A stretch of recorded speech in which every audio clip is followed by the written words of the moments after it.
రంగారెడ్డి జిల్లా ఇబ్రహీంపట్నం పరిధిలో మధ్యాహ్న భోజన కార్మిక సంఘం రాష్ట్ర 4వ మహాసభలు 17-18 తేదీల్లో ఘనంగా ప్రారంభమయ్యాయి. ముందుగా మధ్యాహ్న భోజన కార్మిక సంఘం సభ్యులు రాష్ట్ర నలుమూల నుంచి పెద్ద ఎత్తున హాజరయ్యారు. మధ్యాహ్న భోజన కార్మికులకు పెండింగ్ బిల్లులు ఇవ్వాలని, గుర్తింపు కార్డులు ఇవ్వాలని, ఎండిఎం పథకాన్ని ప్రైవేటు సంస్థలకు అప్పజెప్పాలని పెద్ద ఎత్తున నినాదాలు చేశారు. మధ్యాహ్న భోజనం కార్మికులకు పెండింగ్ బిల్లులు ఇవ్వాలని, గుర్తింపు కార్డులు ఇవ్వాలని, ఎండిఎం పథకాన్ని ప్రైవేటు సంస్థలకు అప్పచెప్పొద్దని పెద్ద ఎత్తున నినాదాలు చేశారు. 2 రోజుల పాటు జరిగే మహాసభల్లో భవిష్యత్ కర్తవ్యాలు దిశానిర్దేశాలు చేయనున్నారు. ఈ సందర్భంగా రాష్ట్ర అధ్యక్షులు వై స్వప్న, రాష్ట్ర ప్రధాన కార్యదర్శి ఎస్ రమలు మాట్లాడుతూ తెలంగాణ మధ్యాహ్న భోజన పథకం కార్మికుల యూనియన్ రాష్ట్ర 4వ మహాసభలు 2025 నవంబర్ 17-18 తేదీల్లో రంగారెడ్డి జిల్లా ఇబ్రహీంపట్నంలో నిర్వహిస్తున్నామన్నారు. మధ్యాహ్న భోజన కార్మికులు ఎదుర్కొంటున్న సమస్యలపై సిఐటియు రాష్ట్ర వ్యాప్తంగా పోరాడుతుందన్నారు. కాంగ్రెస్ ప్రభుత్వం ప్రకటించిన 10,000 వేతన సాధనకై, కనీస వేతనాల అమలుకై, పని భద్రత తదితర డిమాండ్ల సాధన కోసం భవిష్యత్ కార్యాచరణ రూపొందించేందుకు ఈ మహాసభలు నిర్వహిస్తున్నామని తెలిపారు. 2026 అక్టోబర్ 26న బహిరంగ సభకు వేలాది మందితో జరుగుతుందన్నారు. రాష్ట్రం నలుమూల నుంచి 500 మంది ప్రతినిధులు హాజరయ్యారని తెలిపారు. రాష్ట్ర వ్యాప్తంగా సుమారు 54,021 మంది, 25,000 పాఠశాలలో 24 లక్షల మంది విద్యార్థులకు మధ్యాహ్న భోజన పథకం కార్మికులు భోజనం వండి పెడుతున్నారని తెలిపారు. పెరిగిన ధరలతో పోలిస్తే గతంలో కేటాయించిన బడ్జెట్ సరిపోవడం లేదని, ధరల పెరుగుదలతో కార్మికులు తీవ్ర ఆర్థిక ఇబ్బందులు పడుతున్నారని అన్నారు. బడియుడి పిల్లలను బడిబాట పట్టించేందుకు పేద పిల్లలకు పుట్టెడి మెతుకులు పెట్టే లక్ష్యంతో 2001లో దేశంలో మధ్యాహ్న భోజన పథకం ప్రారంభమైందని అన్నారు. ఈ పథకం వల్ల దళిత, గిరిజన, వెనుకబడిన తరగతులకు చెందిన బడి పిల్లల్లో స్కూల్ డ్రాప్స్ తగ్గాయని అన్నారు.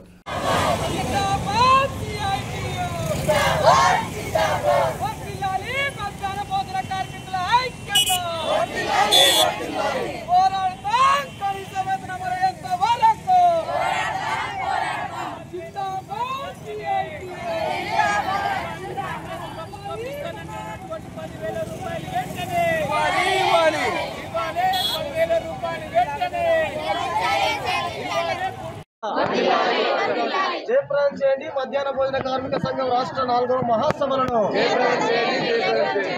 జయప్రదం చేయండి మధ్యాహ్న భోజన కార్మిక సంఘం రాష్ట్ర మహాసభలను. వర్ధిల్లాలి మిడ్ డే మీల్ వర్కర్ల ఐక్యత. కొన్ని జెండాలు వర్ధిస్తే ప్రభుత్వం ఇస్తానన్న 10,000 రూపాయలు ప్రతి నెల మొదటి వారంలోనే జీతాలు, ప్రతి నెల మొదటి వారంలోనే బిల్లులు, ప్రతి నెల మొదటి వారంలోనే బిల్లులు ఇవ్వాలి. పెండింగ్ లో ఉన్న జీతాలు, 6 నెలలుగా పెండింగ్ లో ఉన్న జీతాలు, 6 నెలలుగా పెండింగ్ లో ఉన్న బిల్లులు, 6 నెలల పెండింగ్ లో ఉన్న బిల్లులు కల్పించాలకు ప్రమాద బీమా సౌకర్యం, ప్రమాద బీమా సౌకర్యం. సిఐటియు జిందాబాద్, సిఐటియు జిందాబాద్. పద్మ సైలెంట్ కూడా. నా పేరు ఎస్వి రమ, తెలంగాణ మధ్యాహ్న భోజన పథకం కార్మికుల యూనియన్ రాష్ట్ర ప్రధాన కార్యదర్శిని. ఈరోజు తెలంగాణ మధ్యాహ్న భోజన పథకం కార్మికుల యూనియన్ రాష్ట్ర 4వ మహాసభలు రంగారెడ్డి జిల్లా ఇబ్రహీంపట్నంలో జరుగుతున్నాయి. ఈ నేపథ్యంలో ఈ 3 సంవత్సరాల కాలంలో యూనియన్లో జరిగినటువంటి పోరాటాలు, ఫలితాలు, భవిష్యత్తు కార్యాచరణని ఇవన్నీ సమీక్షించుకొని భవిష్యత్తు కార్యాచరణని రూపొందించడం కోసం ఈ మహాసభ ప్రధానంగా చర్చకి వేదిక అవుతుంది. ఈరోజు మధ్యాహ్న భోజన పథకాన్ని నిరక్షరాస్యతను నిర్మూలించడం కోసం కేంద్ర రాష్ట్ర ప్రభుత్వాలు సంయుక్తంగా తీసుకొచ్చినటువంటి స్కీము. ఈ రాష్ట్రంలో ఈ పథకంలో 54,204 మంది మధ్యాహ్న భోజన కార్మికులు పనిచేస్తున్నారు. వీళ్ళకి వేతనాలకు సంబంధించింది కనీస వేతనం ఇవ్వాలని చెప్పేసి కార్మిక సంఘాలు, యూనియన్లుగా మనం అడుగుతున్నప్పటికీ కూడా కేవలం కేంద్ర ప్రభుత్వం 600 ఇచ్చి చేయిదులుపుకుంది. రాష్ట్ర ప్రభుత్వము పోరాటాలు చేయంగా 2,000 రూపాయలు పెంచింది. మొత్తం ఇస్తున్నటువంటిది 3,000 రూపాయలు. ఆ 3,000 కూడా 6 నెలల నుండి పెండింగ్లో ఉన్నాయి. పిల్లలకి ఇచ్చే మెనో ఛార్జీలు కావచ్చు, కార్మికులకు ఇచ్చే వేతనాలు కావచ్చు, ఇవన్నీ కూడా పెండింగ్లో ఉన్నాయి.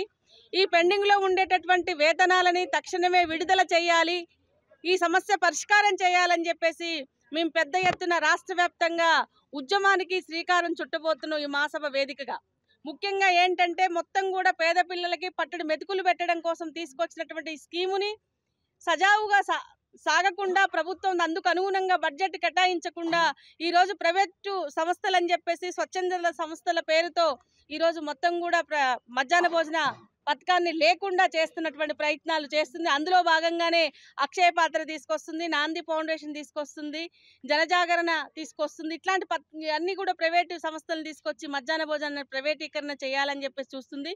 కాబట్టి ప్రైవేటీకరణ చేయకుండా ప్రభుత్వమే బాధ్యత వహించాలి. కార్మికులకి కనీస వేతనం 26,000 రూపాయలు ఇవ్వాలి అని చెప్పేసి మేము ప్రధానంగా డిమాండ్ చేస్తున్నాం. అట్లాగే ఈ ఎన్నికల్ని ఉద్దేశంగా గత ఎన్నికల్లో జరిగినటువంటి అసెంబ్లీ ఎన్నికల్లో కాంగ్రెస్ ప్రభుత్వం మేము అధికారంలోకి వస్తే మధ్యాహ్న భోజన కార్మికులకి 10,000 రూపాయలు వేతనం ఇస్తామని చెప్పేసి ప్రకటించి ఉంది. కానీ ఆ హామీని నిలబెట్టుకోలేదు, అందుకు అనుగుణంగా బడ్జెట్ కేటాయించలేదు. ఆ హామీని అంటే కనీస వేతనం 26,000 రూపాయలు ఇచ్చేలోపు అప్పటి వరకు ప్రభుత్వం ప్రకటించినటువంటి, ఇప్పుడు అధికారంలో ఉన్న ప్రభుత్వం ప్రకటించినటువంటి 10,000 రూపాయల వేతనం అమలు చేయాలని చెప్పేసి మేము ప్రధానంగా డిమాండ్ చేస్తున్నాం.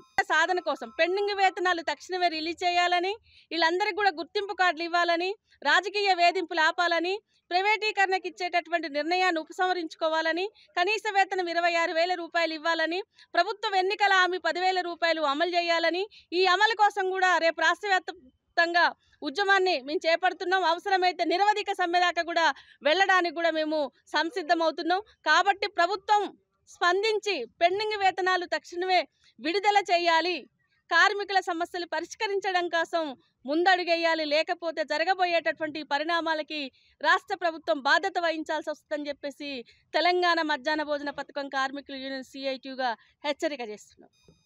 అందరికీ తక్షణమే మాకు పెండింగ్ ఉన్న బిల్లు గిట్ట రిలీజ్ చేయాలని గిట్ట మేము గవర్నమెంట్ని డిమాండ్ చేస్తున్నాం.